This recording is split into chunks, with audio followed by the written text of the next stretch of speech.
Antrenmanlarınızdan maksimum verimi almak ve sağlayıcı ilerlemeyi görebilmek ancak iyi bir egzersiz planınız varsa mümkün olur. Ama antrenman planlaması nasıl yapılır? Antrenmanlar ne kadar uzun olmalıdır? Antrenmanlara hangi parametreler dahil edilmelidir? İşte bu videoda antrenmanlara düzgün bir şekilde başlayabilmeniz için gerekli olan ön bilgiyi sizlerle paylaşacağım arkadaşlar. Bu videoda insanların kafasına takılan ve antrenman planlaması yaparken en çok düşündüğü sorulara cevap bulmaya çalışacağım. Hepsi çok kısa yeni intromdan sonra burada arkadaşlar.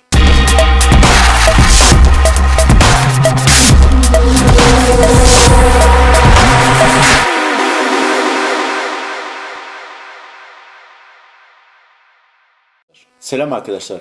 Hepinize Viyana'dan sevgi ve saygılarımı yolluyorum. Yine yeni bir video ile ve de çok ilginizi çekeceğini umduğum bir video ile buradayım. Sözü çok fazla uzatmadan hemen kanalıma abone olmanızı, bildirimleri açmanızı ve videolarımı beğenmenizi umuyorum ki böylelikle en sağlıklı, en iyi ve aslında en aktüel bilgilere böylelikle ilk siz ulaşın. Her zaman olduğu gibi yine ücretsiz steroid bilgilerine ve basit kürlere, peptit bilgilerine ve basit kürlerine ulaşmak ve her şey hakkında daha detaylı aynı zamanda günlük bilgi rutinlerime ulaşmak istiyorsanız şu anda ekranda çıkan Instagram adresimden beni takip edebilirsiniz arkadaşlar. Hadi videomuza geçelim. Her şeyden önce neden bir plana göre egzersiz yapmayı sizlere tavsiye ediyorum. Düsseldorf'taki ICT Üniversitesi'nden Profesör Doktor Thorsten Kreutz, eğitim her zaman hedeflenmelidir. Aksi takdirde imkanlarınız yetersiz kalır diyor. Sadece kasları pompalamak faydalı değildir. Çünkü egzersizlerde ya da antrenmanlarda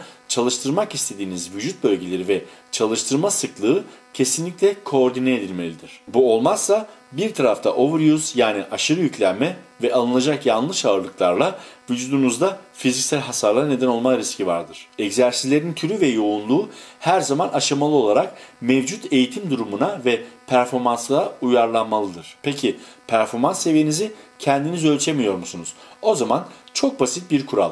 Her zaman yaptığınız bir hareketin ya da bir egzersizin son setindeki son tekrarı zar zor kaldırabileceğiniz kadar ağırlık kullanmalısınız. Bu durum en azından başlangıç için yararlı bir ölçüdür. Peki bir antrenman planlaması ne uzunlukta olmalı? Spor bilimcisi Thorsten Kreutz, antrenman hedeflerine ulaşıldığında yeni bir plan bulunmalıdır diyor. Antrenmanların alışkanlık etkisinden kaçınmak için 4 ila 6 hafta sonra bir değişiklik öneririm ben size arkadaşlar. Mümkün olan en yüksek kas stimülasyonunu elde etmek için tamamen yeni egzersizlere, yeni antrenman planlamasını hazırlamalı ve kaslarınızı tabiri yerindeyse şoka uğratmalısınız. Setler, dinlenme süreleri ve tekrarları yapış süreleri nasıl olmalıdır? Her bir tekrarın yapış süreleri hem kasları hangi amaç için çalıştırdığınızı etkilerken hem kasın gerginliği üstündeki süreleri etkiler. Örnek verecek olursak arkadaşlar, her biri hızlı bir şekilde 10 tekrarlık 3 set çalıştırdığınızı farz edelim. Tekrar başına 1 saniye ile çalıştığınızda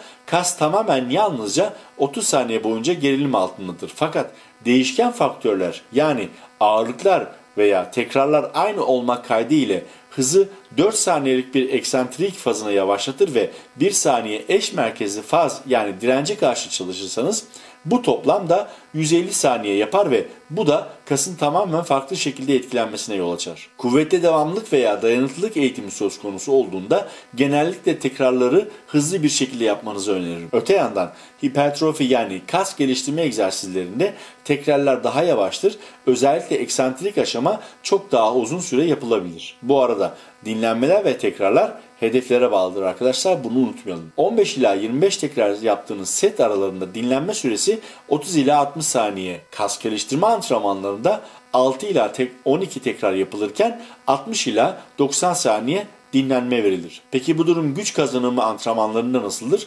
Her bir set arasında 120 ila 300 saniye ara olacak şekilde tekrar sayıları 1 ila 5 arasındadır. Split yani bölünmüş antrenman nedir? Bu belirli kas gruplarını belirli günlerde çalıştırmanız ve böylece özellikle ilgili alanlara odaklanmanız anlamına gelir. Burada asıl amaç antrenmanlar sırasında strese giren kaslara dinlenmeleri ve kendini yenilemeleri için bir ara vermektir. Haftada 3 veya daha az antrenman yapacak bir kişi için tüm vücut eğitimi daha iyi bir seçenektir. Daha fazla antrenman yapma zamanı bulanlar için en yaygın 4 yöntem vardır. Bunlar itme çekme yani Antrenman planı bir gün çekilerek yapılan hareketleri ve diğeri de itilerek yapılan hareketleri içerir. Bir diğer yöntem agonist-antagonist. Sırt, göğüs veya biceps, triceps gibi birbirine bakan kas parçaları bir birim antrenman içinde eğitilir. Bir diğer yöntem üst gövde, alt gövdedir. Bu antrenman metodundaki avantaj belirli kas bölgelerinin aşırı yüklenmesini önlemektir. Ve son olarak hedef kas kütlesi yöntemi. Bu yöntem ile insanlar çalıştırmak istedikleri kasa 4 ila 5 egzersiz uygularlar. İki kişi aynı plan üzerinde çalışabilir mi? Aslında eğitim koşulları ve performans seviyesi ile genetik gereksinimler sıklıkla bir bireyden diğerine farklılık gösterdiği için eğitim planları her zaman kişiye göre uyarlanmalıdır. Fakat günümüzde maalesef birçok kişi, özellikle online eğitim veren hocalar ya da hoca dediğiniz kişiler belirli bir kalıp üzerinden her bireye aynı programı çıkartıyor. O yüzden ben her seferinde söylediğim gibi yine tekrarlıyorum. Online eğitim alacaksanız detaylı bir şekilde çalışacağınız insanın geçmişini araştırın. Birkaç önce ve sonra fotoğrafı ile sizi kandırmalarına izin vermeyin. Unutmayın ki online eğitim almak isteyen birçok kişinin zaten spor geçmişi yoktur ve spor geçmişi olmayan birinde kısa sürede gelişim görmek bakkaldan ekmek almak kadar kolaydır. Burada önce ve sonra fotoğrafları hiçbir şey ifade etmez arkadaşlar. Öte yandan nasıl Çin arabası ile İngiltere arabalarının arasında uçurum fiyat farkı var ise işini bilen bir antrenör ile aceminin arasında da fiyat farkı olacaktır. Kalite pahalıdır arkadaşlar. Konumuza dönelim. Aynı planın yapılmasından bahsediyorduk. Belki bir planın uygulanması iki kişi için iyi olmayabilir ama bununla birlikte bir arkadaş motive edici olduğu kadar bir gözcü olarak da altın değerinde olabilir. Mesela çok zorlandığınız tekrarlar veya setlerde sizi desteklemek için müdahale edebilir. Planınızdaki antrenmanlar ya da egzersizler ağrıya neden olursa ne yapmalısınız? Aslında burada şikayetinizin nedeni nasıl ilerlemeniz gerektiğini belirler arkadaşlar. Sağlık problemleriniz varsa antrenmanlara başlamadan ya da antrenmanlara daha fazla devam etmeden önce bir doktora görülmelisiniz. Eğer ağrıların nedeni yanlış hareketler veya teknik ise teknik eğitim tamamlamanızı öneririm sizlere. Bu konuda ister YouTube'da olsun, isterse Instagram üzerinde hareketlerin nasıl doğru yapıldığını, doğru harekette nelere dikkat edilmesi gerektiğini anlatan birçok video var. Aslında eğer bulunduğum ülke Avusturya'da karantina olmasaydı ben bu hareketlerin doğru yapılış şekli ve tüm detayları ile incelediğim videoları yapacaktım. Maalesef bu planımı şimdilik ertelemek zorundayım. Başka bir ağrı sebebi ise aşırı yük altındaysanız, yani çok fazla kilogram kaldırma isteğiniz olabilir. Antrenmanın yoğunluğunu mevcut performans seviyenize göre ayarlamak burada en doğru seçenek olacaktır arkadaşlar. Hareketleri yaparken kendinize şu 3 soruyu mutlaka sorun ve kendinize dürüst olun. 1. Egzersiz sırasında hedeflediğim kaslarımı çalıştırıyorum yoksa gücü başka bir ya da birkaç kas grubundan mı alıyorum? İkinci soru, egzersizler sırasında gerçekten hiç sallanmadan, yani momentum yapmadan mı çalışıyorum? 3 ise hareket açıklığını, yani hareketin dinamiğini gerçekten yapıyor muyum? Antrenman süresine gelince yaklaşık 60 dakikalık yoğun kuvvet antrenmanından sonra vücutta stres hormonu kortizol salınımı keskin bir şekilde artarken testosteron salınımı bu noktadan itibaren azalır. Aslında bu süre gerçek bir antrenman için yeterli bir süredir. Bu sürede antrenmanların tamamlanabilmesi için eğitim sırasında küçük konuşma, sosyal medya veya benzeri gibi rahatsız edici faktörleri en aza indirin ve mola zamanlarına uyun arkadaşlar. Böyle bir planı kendiniz yazabilir misiniz?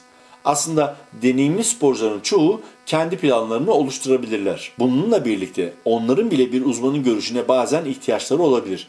Yeni başlayanlar eğitim lisansına sahip uzmanların uzmanlığına ve bilgisine güvenmelidir. İster kas geliştirme, yağ yakma veya kardiyo ile ilgili olsun, antrenörün yardımıyla profesyonel bir antrenman planı hazırlayarak hedefinize ulaşmanız neredeyse garantidir arkadaşlar. Arkadaşlar, çok değerli bir spor psikoloğu arkadaşım ile Amerikalı çok ünlü bir psikoloğun spor için en uygun zaman adlı bir testi değerlendirme aşamasındayız. Bu testi değerlendirdikten sonra sizlere de sunacağım. Gördüğüm kadarıyla çok başarıyla hazırlanmış ve gerçekten kendi üzerimde denedikten sonradan ya gerçekten bu saatlerde daha verimli antrenmanlar yapıyorum dediğim bir test. Bu test videosunu kaçırmamanızı öneririm sizlere arkadaşlar.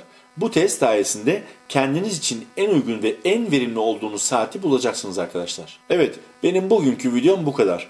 Umarım bazı soruların cevaplarını bu videoda bulmuşsunuzdur. Eğer videodan memnun kaldıysanız ve gerçekten bilgi dolu, en aktüel ve en düzgün bilgilere bundan sonra da ulaşmak istiyorsanız kanalıma abone olmayı, bildirimleri açmayı unutmayın ki bütün videolarımı herkesten önce siz izleyin. Bunun dışında şu anda ekranda çıkan Instagram adresimden beni takip edin ve ücretsiz steroid ve peptit kürlerinin dışında gün içinde yaptığım hikaye paylaşımlarım ile başka birçok eşsiz bilgiyi de görme şansına kavuşun arkadaşlar. Her şeyden önce sizlere sağlık, sonra bol kazanç ve bizler için vazgeçilmez olan bol sporlu günler diliyorum. Hoşça kalın.